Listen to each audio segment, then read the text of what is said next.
క్షణక్షణం పోరాటం కణంకణం ప్రజాపక్షం జనసైనిక్ న్యూస్ కి స్వాగతం. ముందుగా హెడ్లైన్స్. తంబళ్లపల్లి టీడీపీలో మళ్లీ రాజకీయ తన్నులాటలు. తంబళ్లపల్లి టీడీపీ అభ్యర్థి దాసరిపల్లి జయచంద్రారెడ్డి అవుట్. ఆయన స్థానంలో మరొకరి అన్వేషణ ముమ్మరం. జి శంకర్ వైపు మొగ్గు చూపిన నల్లారి కిరణ్ కుమార్ రెడ్డి.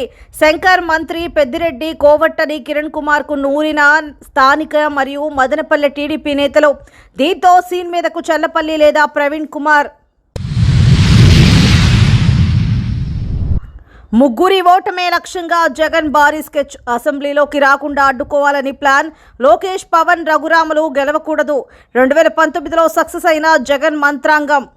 తంబళ్లపల్లి టీడీపీలో మళ్లీ రాజకీయ తన్నులాటలు. తంబళ్లపల్లి టీడీపీ అభ్యర్థి దాసరిపల్లి జయచంద్ర అవుట్.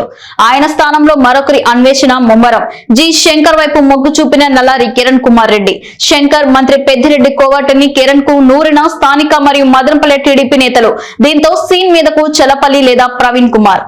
తంబళ్లపల్లి టీడీపీ అభ్యర్థి దాసరిపల్లి జయచంద్రారెడ్డి మార్పు దాదాపు ఖాయమైపోయిందని సమాచారం. పొత్తులో భాగంగా కోస్తాంధ్రలో బీజేపీ పోటీ చేస్తున్న అనపర్తి అసెంబ్లీ స్థానాన్ని టీడీపీకి, అలాగే రాయలసీమలో టీడీపీ పోటీ చేస్తున్న తంబళ్లపల్లి నియోజకవర్గాన్ని బీజేపీకి కేటాయించే విధంగా మార్పులు చేర్పులు జరగనున్నాయని ఆ పార్టీ వర్గాలు పేర్కొంటున్నాయి. టీడీపీ ప్రస్తుత తంబళ్లపల్లి అభ్యర్థి దాసరిపల్లి జయచంద్రారెడ్డి పార్టీ కేడర్ను అందుకోలేకపోతున్నారనే ఆరోపణలతో పాటు రాజంపేట పార్లమెంటు బీజేపీ అభ్యర్థి నల్లారి కిరణ్ కుమార్ రెడ్డి ఒత్తిడి కూడా దాసరిపల్లి మార్పుకు దోహదపడుతుందనే సమాచారం అందుతోంది. దాసరిపల్లి స్థానం కోసం ఓవైపు మలిగి మధుసూదన్ రెడ్డి, మరోవైపు కొండా నరేంద్రలు పోటీ పడుతున్నారనే చర్చ జోరుగా సాగుతోంది. అయితే ఎంపీ అభ్యర్థి నల్లారి కిరణ్ కుమార్ రెడ్డి, టీడీపీ మాజీ ఎమ్మెల్యే నల్లారి ప్రవీణ్ కుమార్ రెడ్డి లేదా బీజేపీ సీనియర్ నాయకులు చల్లపల్లి నరసింహారెడ్డి వైపు మొగ్గు చూపుతున్నట్టు సమాచారం. ఒక దశలో స్థానిక తాజా మాజీ టీడీపీ ఇన్ఛార్జ్ బీసీ నేత జి శంకర్ వైపు నల్లారి మొగ్గు చూపినట్లు వార్తలు వెలువడ్డాయి. గతంలో కాంగ్రెస్లో ఉన్న జి శంకర్ నల్లారి అనుచరుడుగా జిల్లా రాజకీయాల్లో మంత్రి పెద్దిరెడ్డి వ్యతిరేకించారు. అదే ఆయనకు ఇప్పుడు ప్లస్ గా మారుతున్న వేళ జి శంకర్ ఇప్పుడు మారిన రాజకీయాల్లో టీడీపీలోనే ఉంటూ వైసీపీ మంత్రి పెద్దిరెడ్డితో లోపాయికారిగా ములాఖాత్లో ఉన్నారనే ఆరోపణలు నల్లారి దృష్టికి తెచ్చిన కొందరు మదనపల్లి టీడీపీ నేతలు జి శంకర్ రాజకీయ సమాధికి పునాదులు వేశారనే చర్చ గుప్పుమంటోంది. శంకర్ వైపు కిరణ్ మొగ్గు చూపకుండా పీలేరు టీడీపీ నేత కిషోర్ సాయాన్ని కూడా మదనపల్లి నేతలు తీసుకున్నట్టు ఆ పార్టీ వర్గాలు చెబుతున్నాయి. సిట్టింగ్ టీడీపీ అభ్యర్థి దాసరపల్లిని మారిస్తే నియోజకవర్గంలోని మెజారిటీ మోరుసు కాపులు వైసీపీ వైపు మొగ్గు చూపి ఇక్కడి టీడీపీకి రాజకీయ సమాధి కడతారని, దాసరిపల్లిని మార్పే అనివార్యమైతే ఆయన స్థానంలో ఆయన సామాజిక వర్గానికే అంటే మొరుసు రెడ్లకు సంబంధించిన మలిగి మధుసూదన్ రెడ్డి బరిలోనే ఉంటేనే నల్లారి రాజకీయంగా లబ్ధి పొందగలగరనే వాదన ఉంది. మలిగి మధుసూదన్ రెడ్డి సైతం పోటీకి గత 2 ఎన్నికల నుంచి ప్రయత్నాలు చేస్తున్నా ఆయనకు రాజకీయ వేదిక టికెట్టు దొరక్కపోవడంతో గట్టుమీదే ఉండి సరైన టైం కోసం వేచి ఉన్నారని ఆయన అభిమానులు చెబుతున్నారు.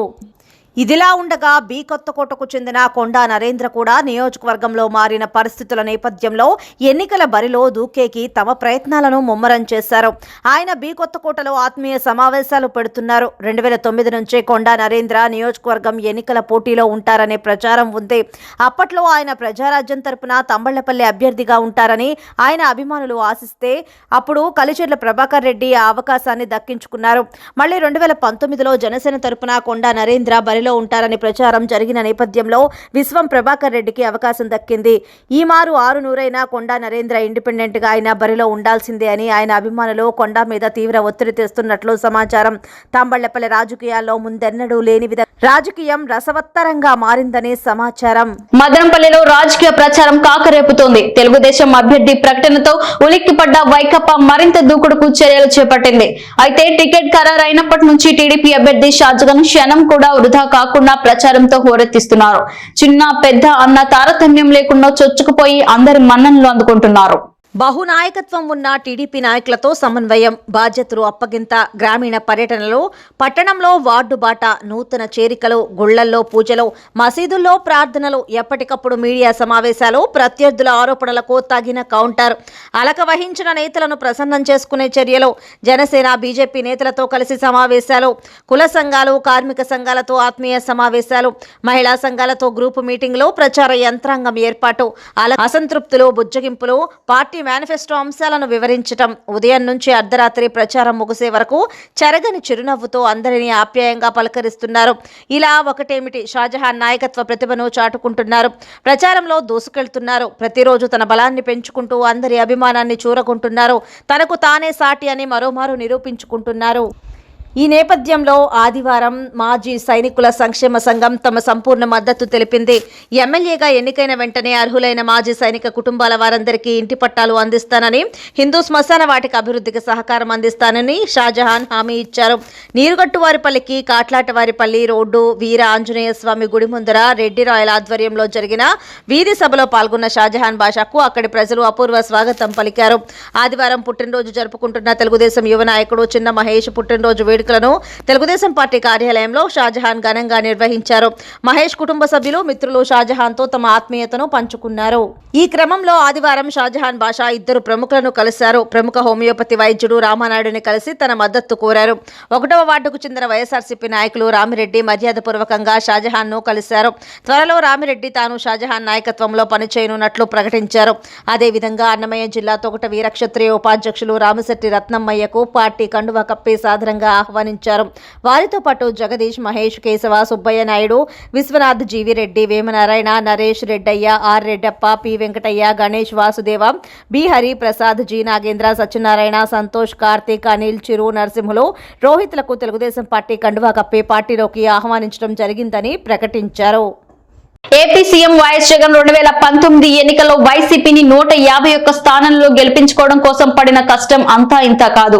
అదే సమయంలో మంగళగిరి నుంచి టీడీపీ తరఫున పోటీ చేసిన లోకేష్, గాజువాక, భీమవరం నియోజకవర్గాల నుంచి పోటీ చేసిన పవన్ ను ఓడించడంలో జగన్ ప్లాన్స్ వర్కౌట్ అయ్యాయి. ఈసారి రాష్ట్రంలో ప్రధానంగా 3 అసెంబ్లీ నియోజకవర్గాలపై జగన్ ప్రత్యేక దృష్టి పెట్టినట్లు తెలుస్తోంది. ఈ ఎన్నికల్లో లోకేష్ మళ్లీ మంగళగిరి నుంచి పోటీ చేస్తుండగా పవన్ మాత్రం పిఠాపురం నుంచి పోటీ చేస్తున్నారు. మరోవైపు వైసీపీ రెబల్ ఎంపీ రఘురామకృష్ణంరాజు పార్టీకి రాజీనామా చేసి టీడీపీ తరపున ఉండి నియోజకవర్గం నుండి ఎమ్మెల్యేగా పోటీ చేస్తున్నారు. ఈ ముగ్గురిలో ఎవరు గెలిచినా వైసీపీకి చుక్కలే అని పొలిటికల్ వర్గాల్లో ప్రచారం జరుగుతోంది. లోకేష్, పవన్, రఘురామకృష్ణంరాజు టార్గెట్ గా వైసీపీ నేతలు చాలా సందర్భాల్లో తీవ్ర స్థాయిలో విమర్శలు చేయడం జరిగింది. ఈ ముగ్గురిని ఓడించడం కోసం వైసీపీ ఏ అవకాశాన్ని వదులుకోవడం లేదు. అయితే స్థానికంగా పరిస్థితులు ఈ నేతలకే అనుకూలంగా ఉన్నాయి. మంగళగిరిలో వైసీపీ చేతులెత్తేస్తోందని తెలుస్తోంది. వైసీపీ అంతర్గత సర్వేలలో సైతం మంగళగిరిలో లోకేష్ గెలవడం ఖాయమని తేలిపోయింది. వైసీపీ మంగళగిరిలో 3 అభ్యర్థులను మార్చినా ఫలితం లేకుండా పోయిందని తెలుస్తోంది. ఎన్నికల్లో ఓడిన రోజు నుంచి ఇప్పటి వరకు లోకేష్ మంగళగిరి ప్రజలకు మేలు చేసేలా చేసిన పనులు ఆయనకు ప్లస్ అయ్యాయి. పిఠాపురంలో పవన్ గెలవడం ఖాయమని మెజారిటీ ఎంతో మాత్రం చెప్పలేమని సర్వేలలో వెల్లడవుతోంది. కనీసం 50,000 మెజారిటీతో పవన్ ను ఎమ్మెల్యేగా గెలిపించుకుంటామని ఫ్యాన్స్ చెబుతున్నారు. టీడీపీ తరపున ఉండి నుండి పోటీ చేస్తున్న రఘురామకృష్ణంరాజు సైతం గెలుపు విషయంలో కాన్ఫిడెన్స్ తో ఉన్నారని తెలుస్తోంది. రఘురామ ఎమ్మెల్యేగా గెలిచి కూటమి అధికారంలోకి వస్తే ఆయన స్పీకర్ అవుతారనే ప్రచారం కూడా జరుగుతోంది. లోకేష్, పవన్, రఘురామకృష్ణంరాజు ఎమ్మెల్యేలుగా గెలిస్తే మాత్రం వైసీపీకి ఇబ్బందేనని, వైసీపీ జాగ్రత్త పడితే బెటర్ అని కామెంట్లు వ్యక్తమవుతున్నాయి. జగనన్నతోనే రాష్ట్రానికి మేలు జరిగింది. బడుగు బలహీన వర్గాలకు రాజ్యాధికారం సాకారమవుతుంది. ప్రజలంతా వైఎస్ఆర్ కాంగ్రెస్ పార్టీ వెంటే ఉన్నారు. బడుగు బలహీన వర్గాలు నమ్ముతున్నది జగనన్నను మాత్రమే. అందుకే స్వచ్ఛందంగా వైఎస్ఆర్సీపీలోకి భారీ చేరికలని మదనపల్లె వైసీపీ అభ్యర్థి నిసార్ అహ్మద్ స్పష్టం చేశారు. ఆదివారం నిమ్మనపల్లె మండలానికి చెందిన టీడీపీ మరియు జనసేన పార్టీల నుంచి కార్యకర్తలు 200 మంది వైకాపా తీర్థం పుచ్చుకున్నారు. Madanapalle colony gate YSR party కార్యాలయంలో నిర్వహించిన సమావేశంలో వారు పెద్ద సంఖ్యలో వైసీపీలో చేరారు. నిమ్మనపల్లి మండలం కొండయ్యగారిపల్లి పంచాయతీకి చెందిన 200 మంది యువకులు నిమ్మనపల్లి వైసీపీ సీనియర్ నాయకులు రమణారెడ్డి ఆధ్వర్యంలో మదనపల్లి నియోజకవర్గ ఎమ్మెల్యే అభ్యర్థి నిసార్ అహ్మద్ సమక్షంలో వైఎస్ఆర్ కాంగ్రెస్ పార్టీలో చేరారు. ఈ కార్యక్రమంలో Madanapalle municipal vice chairman Jinka Venkata Chalapathi, party senior నాయకులు లియాఖత్ అలీ, యువ నాయకులు ఖాదర్ పాల్గొన్నారు. కాగా హేమంత్, చరణ్, శబరీష్, అబులు సింగ్, అభిరామ్, దీపక్, రమణ, చందు, సంతోష్, భార్గవ, ఫిరోజ్ ఖాన్ తదితరులు పార్టీలో చేరారు. క్షణక్షణం పోరాటం, కణకణం ప్రజాపక్షం. జనసైనిక్ న్యూస్ ఇంతటితో సమాప్తం. తిరిగి రేపటి బులెటిన్ లో మళ్ళీ కలుసుకుందాం. అంతవరకు సెలవు, నమస్కారం.